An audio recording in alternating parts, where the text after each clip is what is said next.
Welcome to our Parenting from Abundance episode. This is an invitation to step out of the parenting rat race. Today's episode is another of our Parenting with Presence series, or mindful parenting.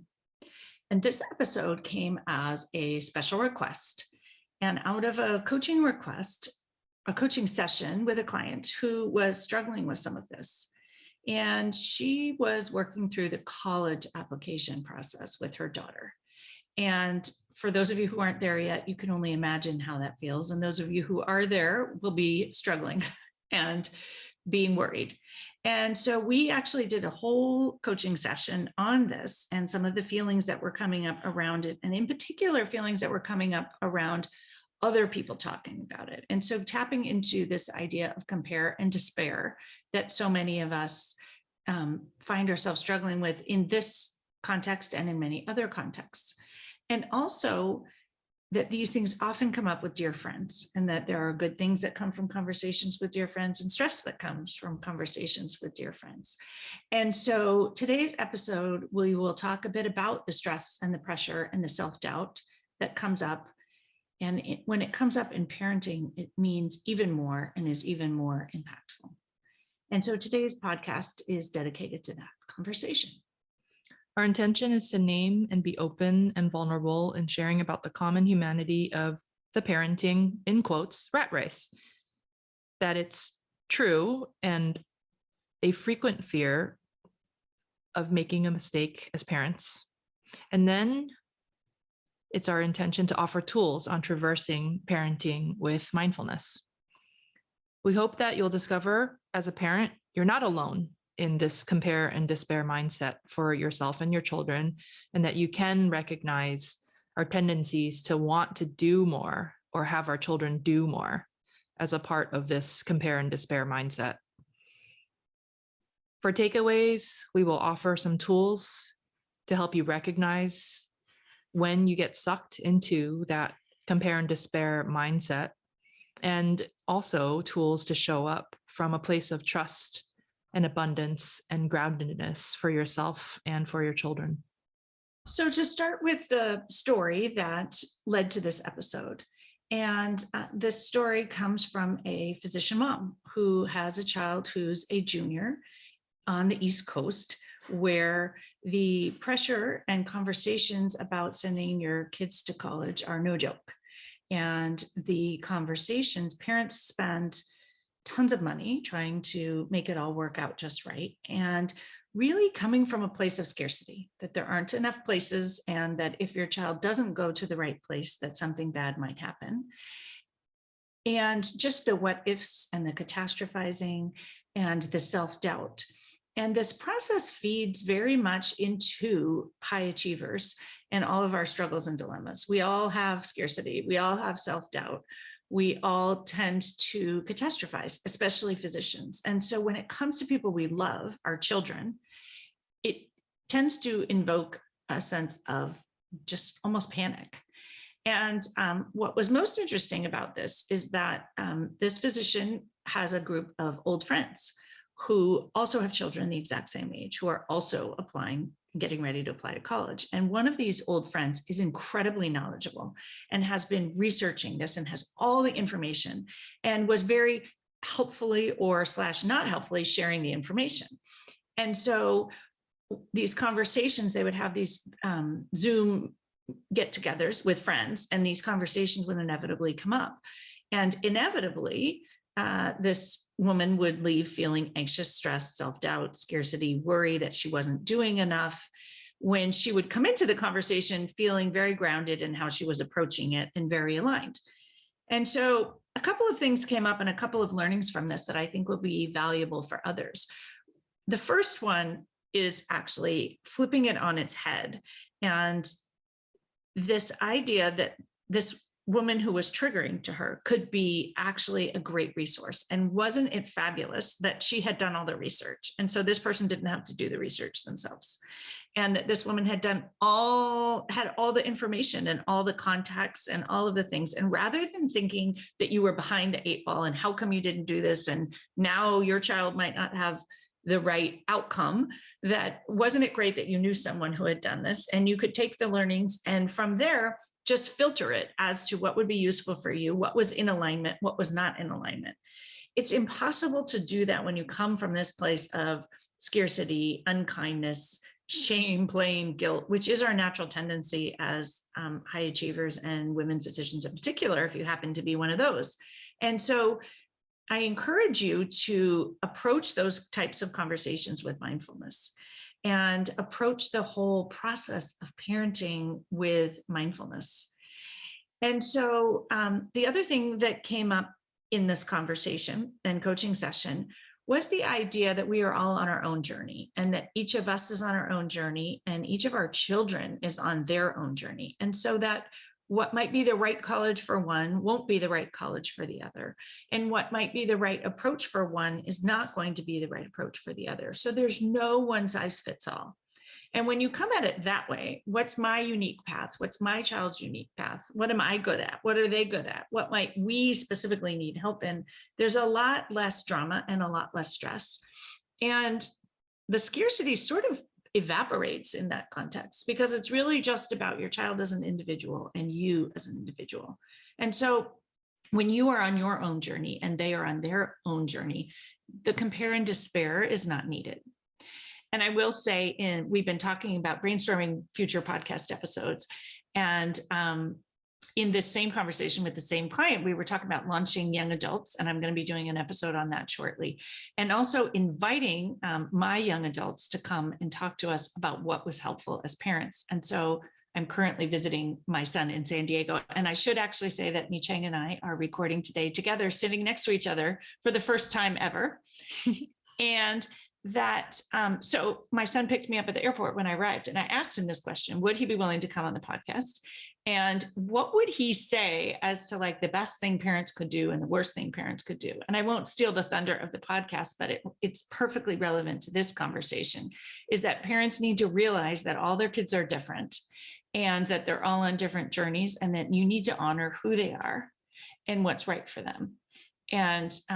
And I will say that he said I had done that very well. So I was very appreciative of that. But I also think it very much applies here, because I think in our minds, there's a hierarchy of which colleges are best. And maybe it's not which one's best, but it's which one's best for your child and which one's best for you also. If you have one child versus 3 children, you need to come up with a plan that's viable for your family.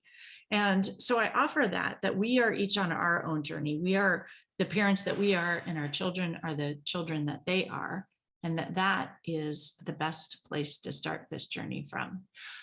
I wanted to pause a moment, because as you were telling me about this physician's journey, it was really reminiscent of probably similar conversations that all of us have had when we were in training. Perhaps when we were med students about to apply to different residency programs, or even as college students about to apply to colleges, so like you mentioned, and college students applying for med school, and then even as residents applying for fellowships, that there was always someone that might have researched all of the different opportunities, that knew more than you, and that you felt somehow behind in your own journey, and that you should have known about this, that, or the other at this program, and that you were somehow lesser than because your knowledge was not as comprehensive as this other person who had done the extensive research. So I just want to call out how common that compare and despair mentality is, and how it shows up even in our own lives, and that you have probably already faced a very similar theme in conversations that you've had. And I think we make it mean so much more when it comes to our children. We're really, it feels terrible when it's us, and it feels double, triple terrible when we think we're behind on behalf of our children. Yeah, we judge ourselves as parents when that shows up, and it's magnified like over 100-fold. Yeah. And it's magnified, and we've talked about this before, because we love. And so our love for our children magnifies it. And just realizing that we are all experts at sacrificing ourselves, but we're not willing to sacrifice our children. And in many ways, we feel like we sacrifice so much so we can gift our children this life that's all going to work out. And I think that adds to a lot of the pressure around what should my children do and how do I make sure it works out. And now I potentially am in a place where I can offer them all of these opportunities. And so what are the right opportunities? And what if I make a mistake? And so that catastrophizing mindset is also something that's inherent in all human brains. And as healthcare professionals, we are basically experts at catastrophizing. So just calling that out and recognizing that. And I love what you said about when this shows up, this is about how much we love our children, that we are catastrophizing for them on their behalf because we don't want them to make a mistake, or we don't want ourselves to make a mistake on their behalf. So all of this is actually coming from love. And I would offer that I think there aren't mistakes in parenting. If you show up from love, you won't make a mistake. And if you do make something that you might say, oh, I made a mistake, it may not actually be a mistake. It's learning for you and learning for your kids. And we have this concept in pediatrics. We often talk about snowplow parenting, where we go ahead and make sure that everything works out. And we've actually discovered that a lot of children have more anxiety and more stress because of that, because they've never navigated challenges. And so actually navigating challenges and struggles along the way while your parents are still there to guide you is a really valuable experience. That's funny with the snowplows, because now you heard about also helicopter parenting. So there's like this vehicular parenting, this theme that comes up that's used to describe different types of parenting. And so that's actually a good transition to this idea of parenting with intention, and what kind of parent do you want to be? And I'm pretty sure none of us want to be a helicopter or a snowplow. And I think we also don't want to come to parenting from scarcity, and we don't want to come from self-doubt, and we don't want to come from competition or compare and despair. And so what if we came to parenting from abundance, was one of the offerings today, or from groundedness, or from trust. And so if we are with intention trying to not show up catastrophizing, trust would be an alternative.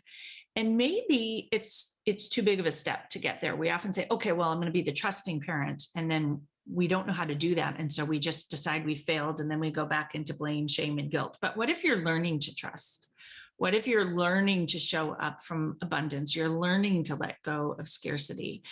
And one of the things I often talk about in parenting is modeling for our children. And so actually showing up like, oh, I've got this, I just trust, I'm coming from abundance, that actually doesn't teach them anything either. So your process of learning to show up with abundance and learning to show up trusting and learning to show up grounded is what teaches them. And your foibles and mistakes and trip ups along the way are really valuable. And so in this coaching session, one of the things that we talked about is, when we learn to handle people that trigger us or people that make us feel like we're behind, what do we learn and how do we go forward? And when we model how to do that and share that perhaps with our teens and young adults, that's an incredibly powerful experience. That every time so-and-so's mom tells me this, I worry that I haven't done enough, knowing full well that those 16 and 17-year-olds have the exact same experience. And so telling them what kinds of tools, well, now I'm thinking, isn't it great that they're teaching me these things? And some of these would be good for me and some of these won't. And I'm on my own journey, that if our children and young adults learned that, that would be such a powerful experience. Yeah, like giving ourselves permission to be more vulnerable around our kids. Mm-hmm. Yeah, I think that's really powerful, and lessons learned in that. Yeah. And so that's interesting because I hadn't thought about that. But what if one of our parenting intentions was to be real or authentic or show up buoyant as a parent? Because if we think about what we would hope, values and approaches to life that we would hope our children would have might help us guide the intention that we want. I don't think we want our children to show up for their lives coming from scarcity or compare and despair or catastrophizing. And so instead, when perhaps you're called to choose your intention, choose one that you might like to have your children choose also, knowing that it's not your choice, but that you're modeling it. And by modeling it well, they may very well decide that that would be a way that they want to show up for their life or their children. We can show up imperfectly. Yeah. And we can own it. Yeah, with agency. Mm-hmm. Yeah, or authenticity. None of these were ones I had been thinking about. So it's really an interesting idea. And imagine showing up for this rat race of parenting, whether it's honestly to sign up for music lessons or singing lessons, or, does every child need to be on every team sport? And what if they're not on the soccer team and they don't make friends? Or if they don't even have a sport or a musical instrument or a second or third language. Yeah. Well, and many parents, even in kindergarten, the pressure, well, they need to be on the soccer team because they'll feel left out. So my thought would be, what would authenticity do for your family? Is your family actually love being out hiking in the mountains on the weekends? Or are you and your husband people that work crazy lives, or whoever is in your family, I should say, work crazy lives, and you need some peace and quiet and time together as a family because you don't get that? Or maybe you can do one of the things I came to at one point, because I had 3 kids. And so looking at your family, and both my husband and I had busy jobs, I said, okay, each child can do one thing each season. You pick, but you can't do all of them. And then, to be honest, if they came to you with a really good reason why they really, really, really wanted to do something, then you can make exceptions. The boundary setting also for ourselves as parents and walking our children through that is also immensely powerful. And I think in this society of doing more and being more and enrolling in this more, so needed. Yeah. So one of the ways of choosing an intention that I like is asking your future self 10 years from now, when your kid has gone to college and figured their life out and it's turned out mostly well, how will you wish you'd shown up for that process today? Or say they're going to college at 10 years from now, and now they're 8, I'm working backwards here. How will you wish you'd shown up for the conversation about, sports or musical instruments, or learning extra languages or extra schools, or skipping family vacations for different other obligations that they may or may not have? Or I'm reminded, sitting next to Nicheng, of how to handle club volleyball, because at certain seasons of your life, it may work to go to tournaments every weekend. And I will tell you, from having done it for 12 plus years, that in other seasons, it may not work as well. And it may work better to divide and conquer, or it may work well to say, we're not going to do that this season. Or maybe we do it one season a year, but not all 4 seasons a year. And so I think asking your future self in each moment, knowing that the answer is actually going to be different. And the other thing is, you can decide one decision about a sport or what your child's are going to do at certain points with them, and make a different decision later. I have been told by one of my teenagers that you can't do that, but actually as a parent, you can change your mind and circumstances change and seasons change. And that really, to me, it's collaboration. And so I really like to be a collaborative parent. I feel like if we show up respecting our children, they will respect us. And if we trust them, they will trust us. And if we show up connecting, they will connect with us. And so rather than thinking about the outcome, which is what we often think about when we're making parenting decisions, instead thinking about how we want to feel and what we want to grow in our parenting, and be very intentional about that.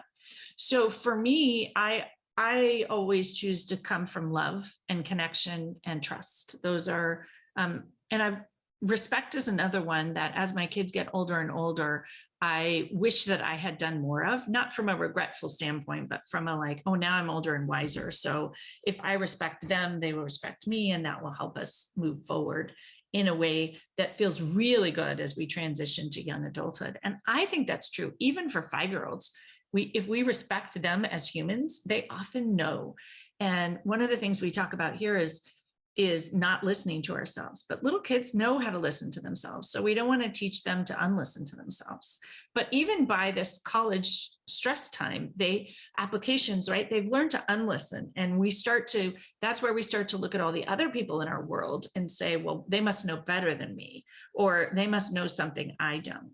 And so the call as a parent is to listen to yourself and listen to what feels true, and listen to your children and hear what they have to say along the way, to not teach them to unlisten. As you're saying that, one helpful question that came up for me is asking yourself and your child which journey would be the most helpful. Oh, I love that. Yeah. or which journey even do they want to go on? Mhm. Because maybe they don't know which would be the most helpful. It's almost like if you can't make a wrong decision, which one looks more fun? Yeah. I think we also, again, get into this outcome-based decision making as parents. Which one's going to be the most helpful? And instead, which one do they want to enjoy? Which one sounds fun? Which one would, it's funny, I have this little edge in my mind. I'm like, was it okay to just teach your children to have fun? And I actually think it is. Most of the people I work with now want to have more fun in their life, and they got off track. And so maybe we judge fun and maybe we shouldn't. Yeah. And when you ask your children actually what they want, I think it shows a level of trust in them. Yes. And a respect in them as growing individual human beings. Mm-hmm. And then trusting them and respecting them teaches them to listen and to act from a place of authenticity and alignment. And imperfection. Yeah. So my thought about this, and in recent months, there's been so much discussion of mental health issues in children and stress, and teens really struggling and suffering with anxiety and even suicide, and thinking about a number of our recent tragedies, that those come from mental health struggles as well. That one of the things that we can each do in our own space is to be the most mindful parent that we can, and teach our children to be mindful, because when we are mindful, we know when we need help, and we can make decisions from a place of alignment. And it's out of alignment decisions that make us feel so stressed. And so I think when we're trying to make decisions about what's good for our children and what may or may not be a mistake, tapping back into the tenets of mindfulness. And so I just wanted to call those out again, some of the ones that apply here specifically. So noticing and awareness, and the noticing of how you feel, the noticing of what may be tension in your chest, and might that be driving a decision? And not that there's anything wrong with it, noticing the scarcity, but when you notice it, you get your agency and authority back. And so non-judgment is the other one, non-judgment of the child that you have and where they are, and non-judgment of you as a parent, and non-striving, so that more is not better with kids, and teaching them to non-strive and instead to be in the moment. And what I have actually seen is when I've allowed my children to not strive and just be them, is when they discovered a joy of guitar or a joy of something else. And when we instead say, which instrument are you going to play, because it's really important, or I have been known to say, my children love baseball. And so I've been known to say, you need to do something else. You need to diversify. Like, it's not okay to only love one thing. And I'm thinking, well, that's probably not the best approach. As I look back, someone's going to critique me on that in the future, I'm sure. But to just realize that, yes, I mean, my job is to offer the opportunity that if you're interested, I would love to support you to do something else. And then let them take the lead in whatever way they feel inclined. And patience, that our kids may be on a different journey. Trust is another one. And then this paying attention, and from that place of attention, choosing an intention. And then there's gratitude. Yeah. One of the other attitudinal foundations of mindfulness is gratitude. So gratitude for all of the learning experiences the full spectrum of parenting provides. And gratitude for the opportunities that you have. And one thought comes to mind, that many parents who have a lot of opportunity to provide for their kids, that's where the stress comes from, and the worry about making a mistake. And so perhaps just the gratitude that you can provide, and that you can give them choices, but that it's not your job to provide just the right thing. And that no matter the child that has privilege or not, they're all on their own journey, and that they will all make mistakes along the way, and that the mistakes are part of learning. I also want to offer that we think that there's one right way to do it, and that going to the best college is the right thing, and then going to perhaps medical school or getting an MBA or going to law school, and these are the things. And that many extremely successful people had very alternative paths and didn't even go to college. And many people who go to college and get an MBA or go to med school or go to dental school are miserable and have mental health issues. And so there is no path that's right. What's right is what's right for you and what's right for your children. And it's not really even what's right for you, but what allows you to come from this place of groundedness and abundance and trust, and that everything will likely work out in the end. And a place of listening and presence is really powerful.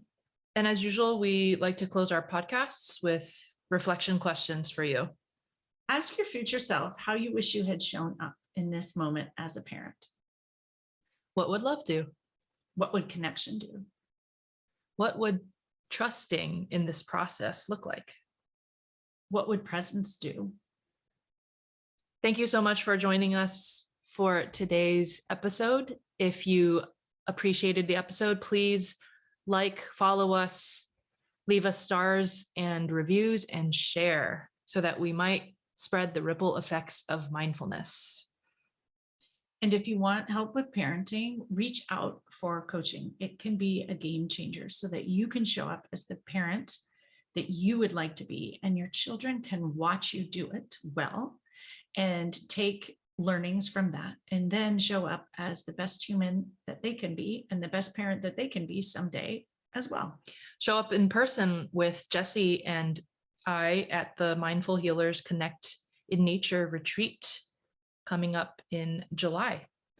It's a chance for you to get some space and peace and quiet if you are a parent, and learn some of these mindfulness tools that you can bring into practice back at home with your own children and into your practice as an adult in whatever your adulting in life looks like. We hope you'll join us in community. Stay on after the sound of the singing bowl for our mindful moment offering.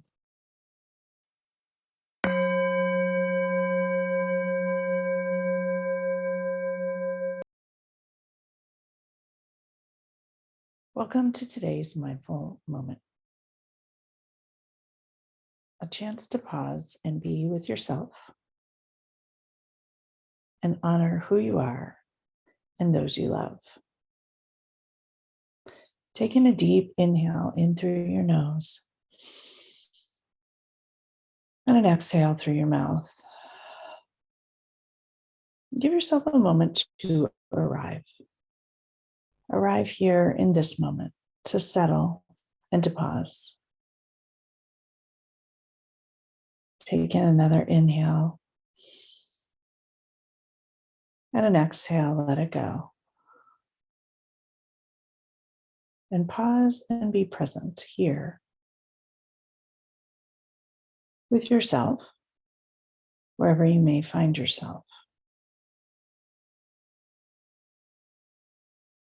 If you're driving, opt out. If you're sitting, notice your sit bones on the earth. If you're standing, notice the balls of your feet on the ground. And bring a hand to heart and another hand atop.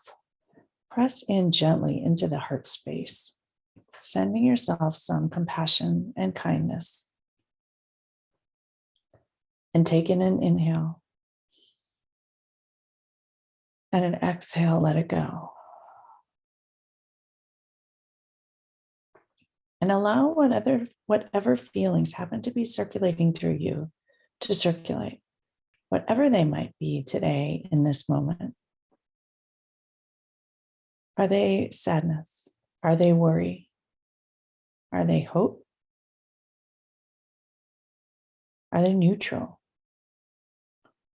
Are they tired?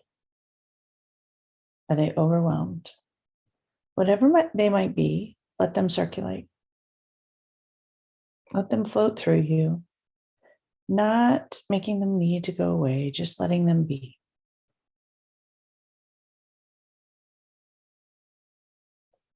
Take in another deep inhale through your nose with intention. And an exhale, let it go.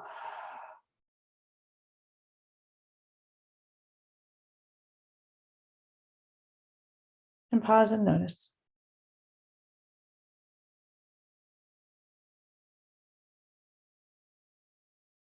Send yourself some love.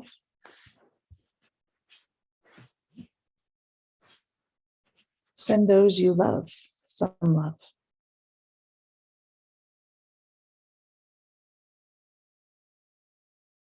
Send those who frustrate you some love.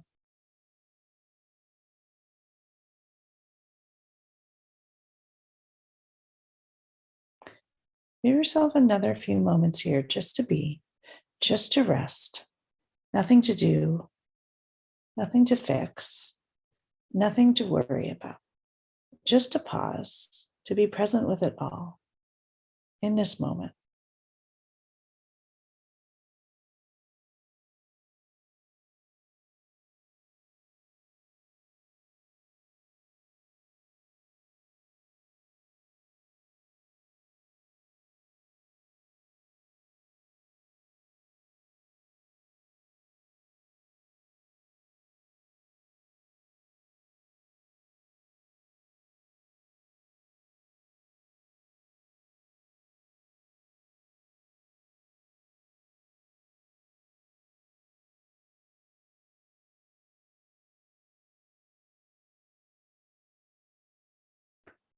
And when you're ready, lower your hands and open your eyes and let the light back in. Thank you all so much for practicing with me today. Have a beautiful day.